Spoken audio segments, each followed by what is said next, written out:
Goeiemôre vriende en baie welkom by ons oordenkings op hierdie pragtige Sondagoggend. Ja, dis lekker om terug te wees by die huis.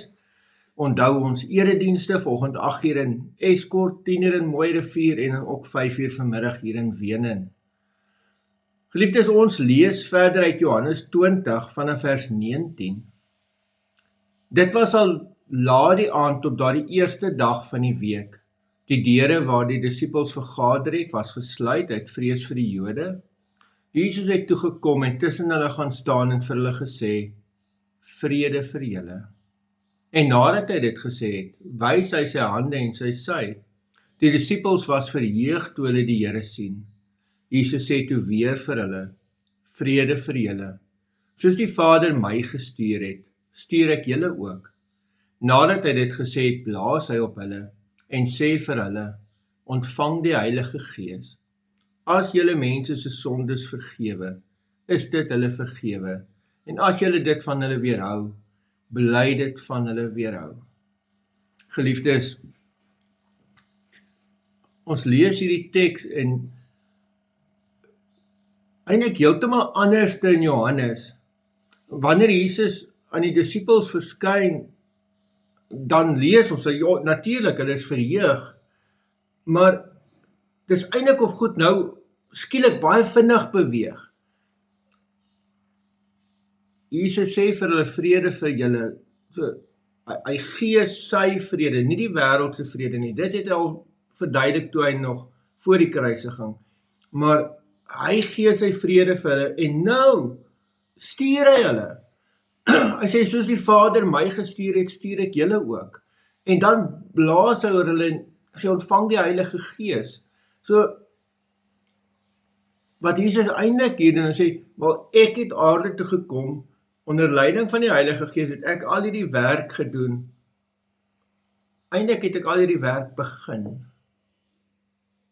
Julle gaan dit nou klaarmaak. Julle gaan nou hier aan waar ek opgehou het. En dan sê ek wat ophou nie, ek werk nou deur julle verder. So,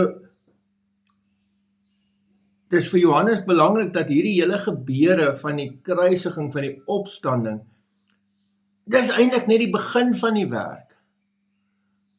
En nou gaan die werk aan. Onder leiding van die Heilige Gees het ons nou hierdie gestuurdheid. Nee, Jesus sê, ek stuur julle, soos die Vader my gestuur het. Ek het met 'n missie in die wêreld ingekom, en ek het hierdie taak gehad wat ek moes doen. Julle dieselfde nou. Want julle is nou volgelinge van Jesus, daarom doen julle dieselfde. En daarom, ek dink hierdie vers 23 verstaan ons baie keer verkeerd, as julle mense se sondes vergewe, is hulle vergewe, as julle dit van hulle weerhou, bly dit van hulle weerhou. Hoor eerder hoe God mense se verlossing, want ek meen as jou sondes nie vergewe word nie, gaan jy verloor. As jou sondes vergewe word, het jy die ewige lewe. So dis letterlik wat op die spel is, en dis wat God in my en jou hande sit. Ons kan baie praat oor wat hierdie gestuurdheid beteken, hoe moet jy dit gaan leef, wat moet jy doen, maar jy kan dit met die Here uitmaak. Dis eintlik die beste. Ek kan nou vir jou sekere voorstelle maak, en dit kan vir jou iets beteken of nie. Maar, gaan werk met die Here uit, wat beteken die feit dat hy jou gestuur het? En moet nie daaraan twyfel nie. Jy is een van die gestuurdes. Wat beteken dit dat jy vandag iemand saam nooi kerk toe? Dan het jy klaar begin. Amen.